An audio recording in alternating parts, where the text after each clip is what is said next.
Alors moi c'est Arnaud, éclairagiste en spectacle depuis 2010, donc éclairagiste intermittent au Krakatoa depuis maintenant 6 ans. Moi c'est Manu, donc je suis aussi intermittent, on fait partie avec Arnaud de l'équipe d'éclairagistes au Krakatoa. Je suis en charge d'équiper la salle et d'accueillir mes collègues éclairagistes qui tournent avec des groupes et aussi du coup de faire des lumières quand il n'y en a pas. Généralement on est deux. Une journée type, voilà, ça va être un get-in quand même assez tôt avant que tout le monde soit là. Généralement en lumière on commence les premiers, on finit souvent les derniers. Donc on va installer les projecteurs, faire nos focus, nos réglages lumière. Une fois que le plateau est libre, tout ça, et que les autres collègues du son, les groupes arrivent, du coup là on a plus une partie plutôt programmation sur les consoles. Et ensuite après, voilà, le concert et s'ensuit le démontage dans le sens inverse en fait, une fois que le plateau vraiment est plutôt libre. Et souvent en amont, Marc qui est le régisseur général en fait, lui c'est le premier contact avec la production. Donc on a un rider avec une fiche technique son et lumière qui nous transmet. Lui en amont déjà il fait aussi un filtre en fonction du matériel demandé, du matériel de la salle. Et après, suivant les équipes qui vont tourner sur ce concert, sur cette date en fait, il prend contact avec nous et du coup on décide de mettre en place tel ou tel type de matériel en fonction d'un plan de feu qui est acquis au groupe.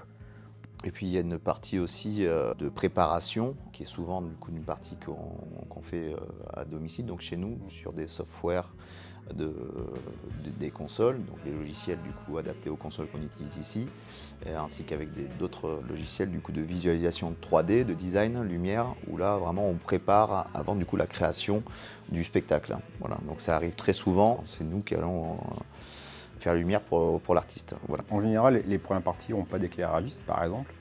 Donc, s'il y a un plan de feu qui est attribué à un artiste qui fait la tête d'affiche, nous, on doit travailler avec ce plan de feu, en fait. Donc, en amont, on va travailler chez nous pour visualiser ce plan de feu et nous faire notre propre show pour la première partie. On nous donne la plupart du temps de conduite lumière, voilà, avec les titres des morceaux qui vont être joués dans l'ordre, avec derrière du coup la colorimétrie, tel morceau on veut du rouge, tel morceau attention il y aura du strobe, voilà, aussi avec les intentions aussi, si c'est un morceau plutôt calme, plutôt dynamique. Effectivement, chacun a aussi une sensibilité musicale qui lui est propre. On ne va pas éclairer un groupe de reggae comme un groupe de métal, quoi qu'il en soit. Nous, on doit retranscrire la sensibilité de la musique qui arrive au public en lumière.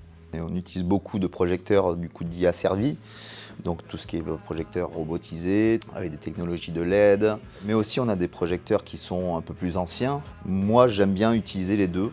Ici on est sur une jauge à 1002, donc on a quand même, on fait des accueils, mais pas non plus avec du gros décor, de la grosse scéno, mais malgré tout ça arrive effectivement de plus en plus, hein, parce que la technologie évolue, donc effectivement les scénographies évoluent, que ce soit en termes de vidéo ou de lumière, ou de décor en elle-même. Et la temporalité du temps de travail, donc c'est-à-dire la concentration aussi, quand on commence à arriver au gating jusqu'à la fin du démontage, s'adapter aussi, parce qu'ici on essaie de s'adapter au maximum aux fiches techniques, ça veut dire que nous, lorsqu'on finit de démonter, on peut très bien démonter tous les ponts et les repositionner pour le prochain spectacle. C'est un travail déjà qu'on aime et qui est aussi une passion. Donc on a, voilà, moi comme Manu avons eu la chance du coup de faire des lumières pour des artistes qu'on adorait.